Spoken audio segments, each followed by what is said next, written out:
রেলপথ দ্রুতগতির একটা যান এবং খুব সহজে এক জায়গা থেকে আরেক জায়গায় যাওয়া যায়। তাই অতীতকাল থেকে এই রেলপথ আবিষ্কার অনেকটাই আপনাকে এগিয়ে দিয়েছে।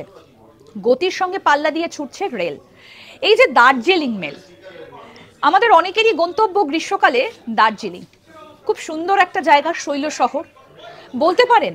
এই যে দার্জিলিং মেল, এই দার্জিলিং মেলের চাকা কবে প্রথম গড়িয়েছিল, মানে দার্জিলিং মেলের ইতিহাস কি? শুরুতে আপনাদেরকে বলি যে এই শিয়ালদাহ স্টেশন, যেটা আগে কলকাতা স্টেশন নামে পরিচিত ছিল, সেই শিয়ালদাহ স্টেশন থেকে শিলিগুড়ির মধ্যে রেল যোগাযোগ স্থাপিত হয়েছিল 1878 সালে। কলকাতা এবং শিলিগুড়ির মধ্যে রেলপথ ছিল।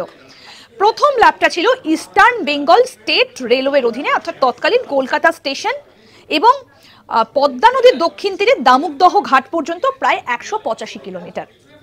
আর এই দার্জিলিং মেলের চাকা প্রথম গড়িয়েছিল 1884 সালে। তৎকালীন সময় দার্জিলিং মেলের চাকা গড়ায় 1884 সালে। অনেক পুরনো এই দার্জিলিং মেলের ইতিহাস। এরকম আরো অনেক অজানা আপডেট পেতে দেখতে থাকুন আজ তাক বাংলার ইউটিউব চ্যানেল। সাবস্ক্রাইব করে নিন।